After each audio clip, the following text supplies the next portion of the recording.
Hi friends, എല്ലാവർക്കും നമസ്കാരം. ഞാനിന്ന് വന്നിട്ടുള്ളത് നേന്ത്രപ്പഴം വെച്ച് ഓണം സ്പെഷ്യലായിട്ടുള്ള ഒരു വെറൈറ്റി പഴംപ്രഥമനുമായിട്ടാണ്. എന്നാൽ അടിപൊളി ടേസ്റ്റോട് കൂടിയിട്ടുള്ള ഈ പഴംപ്രഥമൻ എങ്ങനെയാണ് ഉണ്ടാക്കുന്നതെന്ന് നമുക്ക് നോക്കാം. പഴംപ്രഥമൻ ഉണ്ടാക്കാനായി ഞാൻ 2 നേന്ത്രപ്പഴം എടുത്തിട്ടുണ്ട്. അത് നമുക്ക് കട്ട് ചെയ്തെടുക്കാം. കട്ട് ചെയ്തെടുത്ത പഴം ഇതാ ഞാനൊരു പാനിലേക്ക് ഇട്ട് കൊടുത്തിട്ടുണ്ട്. അത് നമുക്ക് ചെറുതായി ഒന്ന് ഫ്രൈ ചെയ്തെടുക്കണം. അതിലേക്ക് ഒരു ടേബിൾ സ്പൂൺ നെയ്യ് ഒഴിച്ച് കൊടുക്കാം. ഇതിവിടെ റെഡിയായിട്ടുണ്ട്, വാടി വന്നിട്ടുണ്ട്. ഇനി ഇത് തണുക്കുവാൻ വേണ്ടി മാറ്റി വെക്കാം. ഇത് തണുത്തതിന് ശേഷം ഒരു മിക്സിയുടെ ജാറിലേക്ക് ഇട്ട് കൊടുത്ത് നമുക്കിതൊന്ന് അരച്ചെടുക്കണം. പിന്നീട് സ്റ്റൗ మీద വേറൊരു പാൻ വെച്ച് കൊടുത്തിട്ടുണ്ട്. അതിലേക്ക് നമുക്ക് ഒരു 1/2 കപ്പ്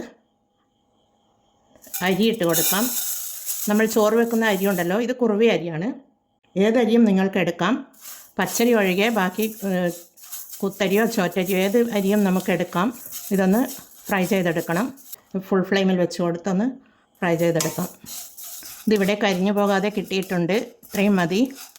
ഇനി നമുക്കിത് തണിഞ്ഞതിന് ശേഷം മിക്സിയുടെ ജാറിലേക്ക് ഇട്ട് കൊടുത്തൊന്ന് പൊടിച്ചെടുക്കണം. ഇത് വാട്ടിയെടുത്ത പഴം ഇവിടെ ഞാൻ അരച്ചെടുത്ത് കൊണ്ടുവന്നിട്ടുണ്ട്. അത് നമുക്കൊരു ബൗളിലേക്ക് മാറ്റിയെടുക്കാം. അതുപോലെ വറുത്തെടുത്ത അരിയും ഇവിടെ ഞാൻ പൊടിച്ചെടുത്തിട്ടുണ്ട്.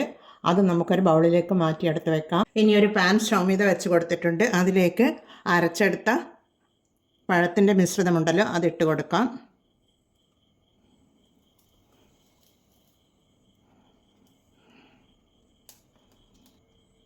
അതിലേക്ക് ഒരു വലിയ കപ്പ് 2-ാം പാലാണ്, തേങ്ങയുടെ 2-ാം പാലാണ് ഒഴിച്ച് കൊടുത്തിട്ടുള്ളത്.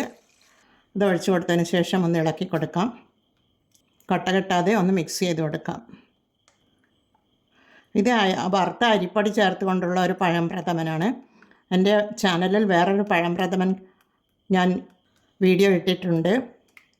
ഇതെല്ലാവരും കണ്ടു കാണുമെന്ന് വിശ്വസിക്കുന്നു. ഇതൊരു വെറൈറ്റി ആയിട്ടാണ് ഞാൻ ഉണ്ടാക്കിയെടുക്കുന്നത്.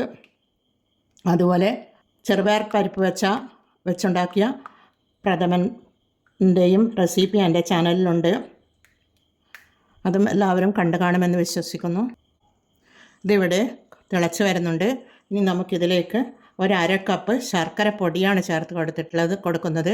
ഇത് നല്ല ശർക്കരയാണ്, കല്ലും മണ്ണുമൊന്നുമില്ലാത്ത നല്ല ക്ലിയർ ശർക്കരയാണ്. നിങ്ങൾക്ക് ശർക്കരയാണുള്ളതെങ്കിൽ ശർക്കര 4 അച്ച് ശർക്കര എടുത്ത് അത് പാനി കാച്ചിയതിന് ശേഷം ശർക്കര പാനിയാക്കിയിട്ട് ഒഴിച്ചു കൊടുത്താൽ മതി.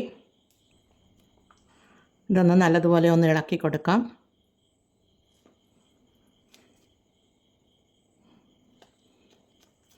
ശർക്കരപ്പൊടി, എൻ്റെ അടുത്തുള്ള ശർക്കരപ്പൊടി കളർ കുറവാണ്. അതുകൊണ്ട് പ്രഥമൻ പായസത്തിന് ഇത് കളർ കുറവായിട്ടാണ് കാണുക. പ്രഥമൻ നല്ല കളറോട് കൂടി ഉണ്ടാവണം, ഡാർക്ക് കളറോട് കൂടിയാണ് വേണ്ടത്.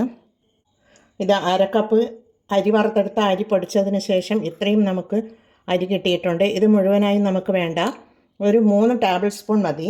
അതിനായി ഞാൻ 3 ടേബിൾ സ്പൂൺ അരിപ്പൊടി എടുത്ത് വെച്ചിട്ടുണ്ട്. അതൊരു ബൗളിലേക്ക് ഇട്ട് കൊടുത്ത് കട്ടയില്ലാതെ നമുക്ക് കലക്കിയെടുക്കാം. കുറച്ചും കൂടി വെള്ളം ഒഴിച്ച് കൊടുക്കാം. ഒരു 3 ടേബിൾ സ്പൂൺ വെള്ളം ഒഴിച്ച് കൊടുത്തിട്ടുണ്ട്. ഇത് കട്ടയില്ലാതെ ഒന്ന് കലക്കിയെടുക്കണം. ഈ മിക്സ് നമുക്കിതിലേക്ക് ഒഴിച്ച് കൊടുക്കാം.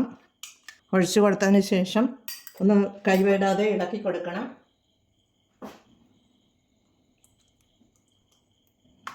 മധുരം ഒന്ന് ചെക്ക് ചെയ്ത് നോക്കാം. നമുക്ക് മധുരം കുറച്ച് കുറവാണ്. പ്രഥമന് നല്ല മധുരം ആവശ്യമുണ്ട്. അതിനായി ഞാൻ ഒരു 1/4 കപ്പ് കൂടി ശർക്കരപ്പൊടി ഇട്ട് കൊടുക്കുന്നുണ്ട്. എന്നാലേ ഈ പായസത്തിൻ്റെ രുചിയൊന്ന് നല്ല രീതിയിൽ വരികയുള്ളൂ. പിന്നീട് ഇതിൻ്റെ മധുരം ഒന്ന് ബാലൻസ് ചെയ്യാൻ വേണ്ടി ഒരു പിഞ്ച് ഉപ്പിട്ട് കൊടുക്കുന്നുണ്ട്. ഒരു പിഞ്ച് മാത്രമേ ഇട്ട് കൊടുക്കാൻ പാടുള്ളൂ. ഒന്ന് ഇളക്കി കൊടുക്കാം. അരി വറുത്ത് പൊടിച്ച് ചേർക്കുന്നത് കൊണ്ട് തന്നെ നല്ല ടേസ്റ്റാണ് ഈ സ്വീറ്റിന്. നമുക്കിതിന് മധുരം ഒന്ന് ചെക്ക് ചെയ്ത് നോക്കാം. 3/4 കപ്പ് വെല്ലത്തിൻ്റെ പൊടിയാണ് ഞാൻ ഇട്ട് കൊടുത്തിട്ടുള്ളത്. ഇപ്പോൾ കറക്റ്റ് പാകത്തിന് വന്നിട്ടുണ്ട്. കറുത്ത ശർക്കരപ്പൊടി അല്ലാത്തത് കൊണ്ട് കളർ വ്യത്യാസമുണ്ട്. ഇനി നമുക്കിതിലേക്ക് 3/4 കപ്പാണ്, നല്ല കട്ടി തേങ്ങാപ്പാലാണ്, അത് ഒഴിച്ച് കൊടുക്കുന്നുണ്ട്. ഇളക്കി കൊടുക്കാം.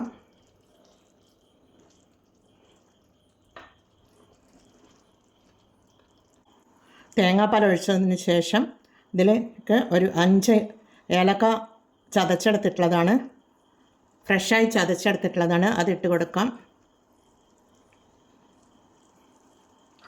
ഏലക്കാപ്പൊടി ലാസ്റ്റ് മാത്രമേ ഇട്ട് കൊടുക്കാൻ പാടുള്ളൂ, എന്നാലേ അതിൻ്റെ ഫ്ലേവറും രുചിയും ഈ മധുരത്തിലേക്ക് കിട്ടുകയുള്ളൂ. 1 പാൽ ഒഴിച്ചതിന് ശേഷം ഇതിവിടെ തിളച്ച് വരുന്നുണ്ട്.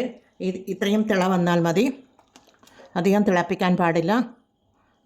ഇനി നമുക്ക് അണ്ടിപ്പരിപ്പ് മുന്തിരിങ്ങയും നട്ട്സൊക്കെ വറുത്തെടുത്ത് ഒഴിച്ചു കൊടുക്കാം. അതിനായി ഞാനൊരു പാൻ സ്റ്റൗ మీద വെച്ച് കൊടുത്തിട്ടുണ്ട്. അതിലേക്ക് ഒരു 2 ടേബിൾ സ്പൂൺ നെയ്യാണ് ഒഴിച്ചു കൊടുക്കുന്നത്.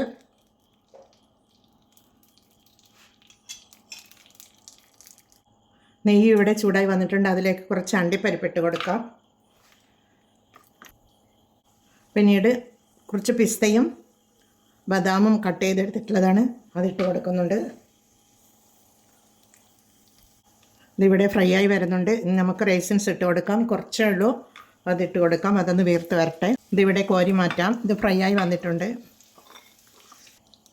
ഇനി ഇതിലേക്ക് ഞാൻ കുറച്ച് പഴം മാറ്റി വച്ചിരുന്നു, അതുകൂടി ഇതിലേക്ക് ഇട്ട് കൊടുക്കാം. പായസത്തിൽ കുറച്ച് കടിക്കാൻ കിട്ടുമ്പോൾ നല്ല ടേസ്റ്റ് ആയിരിക്കും. അതൊന്ന് നല്ലതുപോലെ ഒന്ന് റോസ്റ്റായി വരണം. ഇതിവിടെ റോസ്റ്റായി വന്നിട്ടുണ്ട്. നമുക്കിത് ഈ അണ്ടിപ്പരിപ്പും ഈ പഴവും എല്ലാം കൂടി ഒന്ന് പായസത്തിലേക്ക് ഒഴിച്ചു കൊടുക്കാം. ഇത് ആദ്യം നമുക്ക് വറുത്തെടുത്ത നട്ട്സ് ഇട്ട് കൊടുക്കാം. പിന്നീട് പഴം അതുപോലെ നെയ്യോട് കൂടി തന്നെ നമുക്ക് ഇട്ട് കൊടുക്കാം.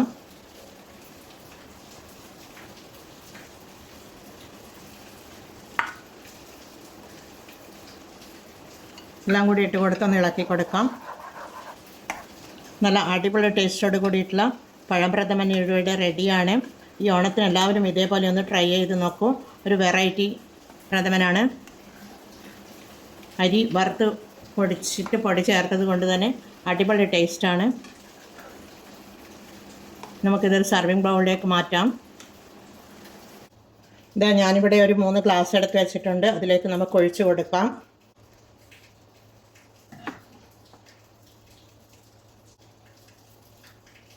എന്നാൽ എല്ലാവരും ഇതേപോലെ ഒന്ന് ട്രൈ ചെയ്ത് നോക്കി ഫീഡ്ബാക്ക് അറിയിക്കൂ. കമൻറ്റും സബ്സ്ക്രൈബും ചെയ്ത് സപ്പോർട്ട് ചെയ്യണേ. സബ്സ്ക്രൈബ് ചെയ്യാതെ കാണുന്ന കൂട്ടുകാരാണെങ്കിൽ ഒന്ന് സബ്സ്ക്രൈബ് ചെയ്യണേ കൂട്ടുകാരെ. എല്ലാവർക്കും താങ്ക് യു ഫോർ വാച്ചിങ്.